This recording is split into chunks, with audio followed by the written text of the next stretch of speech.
Hello guys, welcome to my channel top in study. तो आज हम पढ़ेंगे हिस्ट्री पार्ट 9 जो कि सेकंड सिलेबस है हमारे 2021 का। तो इस पार्ट का नाम है शासक और इतिवृत्ति। शासक का मतलब आप जानते हैं, जो शासन करने वाले होते हैं, और इतिवृत्ति का मतलब होता है इतिहास। ठीक है, तो हम चैप्टर स्टार्ट करने से पहले कुछ बेसिक पढ़ते हैं। 1206 से और 1526 ये सल्तनत काल का टाइम था, और जो 1526 से 1857 मुगल काल का टाइम था। ऐसा क्या हुआ कि सल्तनत काल खत्म हो गया और मुगल काल शुरू हो गया। तो जो सल्तनत काल के सबसे लास्ट शासक थे इब्राहिम लोदी, उनकी और बाबर में युद्ध हुआ था। उस युद्ध को पानीपत का प्रथम युद्ध भी कहा जाता है। बाबर फरगान का शासक था। बाबर के पिता की मृत्यु के बाद बाबर को वहां से भगा दिया गया। वहाँ के जो उनके प्रांतिवादी थे उज्बेक, उन्होंने बाबर को वहाँ से भगा दिया। तो बाबर वहाँ से पहले काबिल गए थे। काबिल से वो वहाँ से फिर दिल्ली आए थे। दिल्ली जब वो आए थे तो उन्होंने इब्राहिम लोदी से युद्ध किया था। इब्राहिम लोदी से युद्ध करने के बाद इब्राहिम लोदी को हरा दिया था उन्होंने। और जो वो युद्ध था उसमें इब्राहिम लोदी के सबसे ज़्यादा सैनिक थे और बाबर के बहुत कम सैनिक थे, लेकिन फिर भी बाबर जीता, क्योंकि बाबर ने तोप और बमों का उसमें यूज़ किया था उस युद्ध में। तो इस वजह से बाबर की विजय हुई और फिर बाबर ने मुगल काल को स्थापित कर दिया था।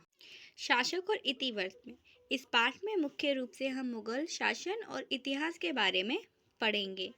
मुगल शासन की स्थापना बाबर द्वारा दिल्ली सल्तनत के आखिरी राजा इब्राहिम लोदी को हराकर की गई। तो हम थोड़ा मुगल्स के बारे में पढ़ लेते हैं। जो मुगल साम्राज्य के शासक स्वयं को एक विशाल जनता पर शासन के लिए योग्य मानते थे। मतलब जो वहाँ मुगल्स थे, वो अपने आप को क्या मानते थे कि वो कहते थे कि मैं बहुत बड़ी जनताओं पर शासन कर सकता हूँ, मैं उसके योग्य हूँ। वो अपने आप को योग्य मानते थे। मुगल शासकों ने अपने राजवंश का इतिहास दरबारी इतिहासकारों द्वारा लिखवाया था। जो मुगल शासकों ने अपना इतिहास दरबारी इतिहासकार द्वारा लिखवाया था। और जो उन्होंने उसमें लिखवाया था, उसमें बादशाह उसका केंद्र बिंदु जो था, लिख रहे थे, उसका केंद्र बिंदु था बादशाह से रिलेटेड ही हमें वहाँ लिख रहा है। तो जैसे बादशाह के समय की घटनाएं वहाँ लिखी गई हैं। उन लेखकों ने उपमहाद्वीप के अन्य क्षेत्रों से कई जानकारी इकट्ठा की, और यह जानकारी शासनों को शासक करने में बहुत मदद करती हैं। अंग्रेजी में लिखने वाले आधुनिक इतिहासकारों ने इस शैली को क्रॉनिकल्स नाम दिया है, और ये इतिहासकार इतिवृत्त नाम दिया है। मुगल काल के इतिहास को लिखने में ये इतिवृत्त काफ़ी सहायक सूत्र है।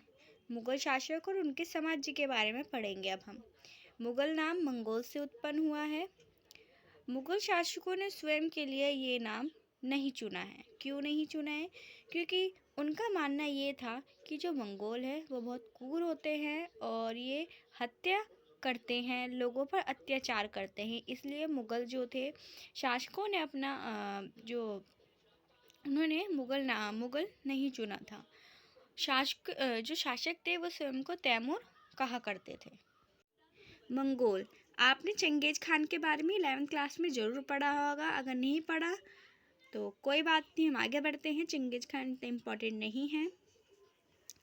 जो मंगोल है, क्वेश्चन लेकिन आपसे घुमा के पूछ सकते हैं, तो ध्यान रखिए। मंगोल और चंगेज खान एक ही हैं, रिलेटेड ही हैं, सेम ही हैं। जो चंगेज खान थे ये भी क्रूर थे और मंगोल भी क्रूर थे, तो कुछ अलग नहीं है। क्वेश्चन घुमा के ही पूछ सकते हैं, तो ध्यान रखिएगा। तो अभी के लिए इतना ही बस। आगे हम पार्ट 2 में पढ़ेंगे, और मैं पार्ट 2 में कोशिश करूँगी आपका ज़्यादा से ज़्यादा सिलेबस वो पार्ट कंप्लीट करवा सकूँ, क्योंकि हमें और भी पढ़ना है और टाइम बहुत कम रह गया है। तो हमें बहुत जल्दी जल्दी सिलेबस खींचना है, फिर सैम्पल पेपर वगैरह भी हमें करना है। तो अगर आपको मेरी वीडियो अच्छी लगी होगी तो मेरी वीडियो को सब्सक्राइब, लाइक, शेयर ज़रूर करिएगा। Okay, bye bye. अब हम मिलते हैं अपनी नेक्स्ट वीडियो में।